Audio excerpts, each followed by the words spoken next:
କିନ୍ତୁ ଲୋକଙ୍କର ଗ୍ରିଭାନ୍ସ ଶୁଣିବାରେ ଅସୁବିଧା କ'ଣ ଅଛି ଖରାରେ? ଆପଣ ତ ଏସି ଚେମ୍ବରରେ ବସିକି ଶୁଣିବେ। ଲୋକ ତ ଏସି ୱେଟିଂ ରୁମ୍ ତିଆରି କରୁଛନ୍ତି, ଏସି ୱେଟିଂ ରୁମ୍ରେ ରହିବେ। ତାହେଲେ ବନ୍ଦ କ'ଣ ପାଇଁ କରୁଛନ୍ତି? ମୂଳ କଥା ହେଉଛି ଆପଣ ଅଭିଯୋଗ ଶୁଣିବାକୁ ଆଗ୍ରହୀ ନୁହନ୍ତି। ଯେ ଖରା ସହିତ ଅଭିଯୋଗ ପ୍ରକୋଷ୍ଠର କିଛି ସମ୍ପର୍କ ନାହିଁ। जो खरा दिन मुख्यमंत्री अभियोग शुणाणी बंद एटा कौन स्कूल ମାନେ ମୁଖ୍ୟମନ୍ତ୍ରୀ ଆମର ଟିକେ ସୂକ୍ଷ୍ମ ବିଳାସୀ ଲୋକ। ଖରା ଦିନରେ ଆସିକରି କୋଉଠି ଶୁଣିବେ? ଏତେ ଲୋକ ଆସିବେ, ତାଙ୍କ ପାଖକୁ ଗଲେ ତାଙ୍କୁ କଷ୍ଟ ଲାଗିବନି? ତେଣୁ ଖରା ଦିନ ଶୁଣିବେନି। ପ୍ରଥମ କଥା ହେଲା, ସେ ଯୋଉ ଅଭିଯୋଗ ପ୍ରକୋଷ୍ଠ ସେ ତ ସବୁବେଳେ ଅଧା ଦିନ ବନ୍ଦ ରହୁଛି। ମାସରେ ଥରେ ଯଦି ହଉଛି ବଡ କଥା, ଆଉ ଯେତେବେଳେ ବି ହଉଛି ସିଏ ଗୋଟେ ଦରବାର ଭଳିଆ। ଯେମିତି ଆଗରୁ ମାନେ ବଡଲାଟ ଛୋଟଲାଟ ମାନେ ଯେମିତି ଦରବାର କରୁଥିଲେ, ମୁଖ୍ୟମନ୍ତ୍ରୀ ଆମର ସେମିତି ଦରବାର କରୁଛନ୍ତି। ମୋହନ ମାଝୀଙ୍କୁ ଆମେ ଭାବୁଥିଲୁ ସେ ଲୋକଙ୍କର ମୁଖ୍ୟମନ୍ତ୍ରୀ ହେବେ, ଆଦିବାସୀ ବର୍ଗର ମୁଖ୍ୟମନ୍ତ୍ରୀ।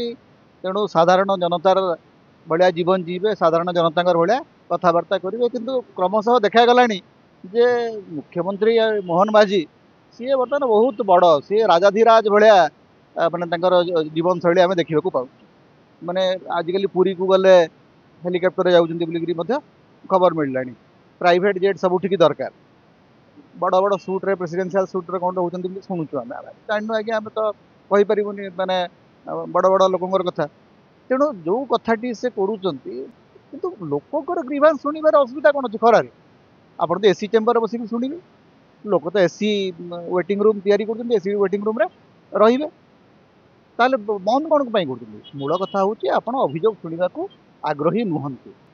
ଅଭିଯୋଗ ଶୁଣିବା ନାଁରେ କେବଳ ଗୋଟିଏ ଦରବାରୀ ସଂସ୍କୃତିର ପ୍ରଚଳନ କରାହେଇଛି, ଯୋଉଟାକି ବନ୍ଦ ହେବା ଦରକାର। ଏମିତି ଅଭିଯୋଗ କେହି ଶୁଣନ୍ତିନି। ଏବଂ ମୁଖ୍ୟମନ୍ତ୍ରୀ ଅଭିଯୋଗ ଶୁଣିଲେ କ'ଣଟା ମାନେ ସମାଧାନ ହେଉଛି? କାରଣ ଅନେକ ଲୋକ ଇତିମଧ୍ୟରେ ଆସିକି ଆମକୁ ଭେଟିକି କହୁଛନ୍ତି, ଆଜ୍ଞା ମୁଖ୍ୟମନ୍ତ୍ରୀଙ୍କୁ ମୁଁ 3 ମାସ ତଳେ ଜଣାଇଥିଲି, ଅଭିଯୋଗ ପ୍ରକୋଷ୍ଠରେ 2 ଥର ଭେଟିଲିଣି, ସମାଧାନ ହେଉନି। କେବଳ ଗୋଟେ ଅଙ୍କ ଦିଆ ଚାଲିଛି, 88% ସମାଧାନ କରିଦେଲୁ। ଆଜ୍ଞା, ମୁଖ୍ୟମନ୍ତ୍ରୀଙ୍କ ସ୍ତରରେ ଯଦି 88% ସମାଧାନ ହେଉଛି, ଯଦି ମୁଖ୍ୟମନ୍ତ୍ରୀଙ୍କ ନିଜ ତଥ୍ୟ ଅନୁସାରେ, ତାହେଲେ ମୁଖ୍ୟମନ୍ତ୍ରୀ ନିଜେ 12% ଫେଲ୍ କରୁଛନ୍ତି ଅଫିସିଆଲି। ମୁଖ୍ୟମନ୍ତ୍ରୀ 100% ସମାଧାନ କରିବା ଦରକାର। ମୁଖ୍ୟମନ୍ତ୍ରୀଙ୍କର କାର୍ଯ୍ୟାଳୟ କହୁଛି 88% ଆମେ ସମାଧାନ କରୁଛୁ, କିନ୍ତୁ ଇନ୍ ରିଏଲିଟି 10% ବି ହେଉନି। ତେଣୁ ଏଇ ଯୋଉ ଅଭିଯୋଗ ପ୍ରକୋଷ୍ଠକୁ 2 ମାସ ବନ୍ଦ କାହିଁକି? ସବୁଦିନ ପାଇଁ ବନ୍ଦ ହେଇଯିବ, ସେଟା ଚାଲିବନି, ଆମେ ଜାଣିଛୁ ଭଲ। ରାଉରକେଲାରେ ଅଧିକ ଖରା ହଉଛି। ମାନେ ସେଗୁଡ଼ା ଯେମିତି ଆଗରୁ ବଡ଼ଲାଟ ଛୋଟଲାଟ ମାନଙ୍କର କ'ଣ ଥିଲା, ଶୈଳ ନିବାସ ଥିଲା। ଯେତେବେଳେ ଦିଲ୍ଲୀରେ ବହୁତ ଖରା ହେଉଥିଲା, ମାନେ ବ୍ରିଟିଶ ବଡ଼ଲାଟ କ'ଣ କରୁଥିଲେ, ସିମଲା ପଳାଉଥିଲେ। ଓଡ଼ିଶାର ରାଜ୍ୟପାଳଙ୍କର ମଧ୍ୟ ପୁରୀରେ ଗୋଟେ ରାଜଭବନ ସେଥିପାଇଁ ତିଆରି ହେଲା ଯେ ଭୁବନେଶ୍ୱରରେ ଯଦି ଅଧିକ ଖରା ହେବ, ପୁରୀରେ ଯାଇକରି ସମୁଦ୍ର କୂଳରେ ରାଜଭବନ ହେଉଥିଲା ଏବଂ ସେଠି ରାଜ୍ୟପାଳ ରହୁଥିଲେ। ତେଣୁ ମୁଁ ଭାବୁଛି ଯେ ମୁଖ୍ୟମନ୍ତ୍ରୀ ପୁରୀରେ ଗୋଟେ କରନ୍ତୁ ତାଙ୍କର।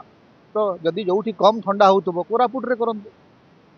ତେଣୁ ମାନେ ମୂଳ କଥା ହେଉଛି ଯେ ଖରା ସହିତ ଅଭିଯୋଗ ପ୍ରକୋଷ୍ଠର କିଛି ସମ୍ପର୍କ ନାହିଁ। ଏବଂ ଅଭିଯୋଗ ପ୍ରକୋଷ୍ଠକୁ ଆପଣ ଡିଜିଟାଇଜ କରିଦିଅନ୍ତୁ। ଆଜ୍ଞା, ଲୋକ ଯାଇକରି ଯୋଉମାନେ ବାସ୍ତବରେ ଅଧିକାରୀ, ସମ୍ପୃକ୍ତ ଅଧିକାରୀ, ସେଇମାନେ ଶୁଣନ୍ତୁ। ମୁଖ୍ୟମନ୍ତ୍ରୀ ଅଭିଯୋଗ ଶୁଣିକିରି କିଛି ଗୋଟେ ବଡ଼ ପରିବର୍ତ୍ତନ କରିପାରିବେ ନାହିଁ। ଏଇଟା ଗୋଟେ ଅନାବଶ୍ୟକ ସମୟ ନଷ୍ଟ କରୁଛନ୍ତି ଏବଂ ୟାକୁ ନେଇକରି ଅଯଥା ଦରବାର କରିବା ଏବଂ ଅଯଥା ପ୍ରଚାର କରିବା ବନ୍ଦ ହେବା ଉଚିତ।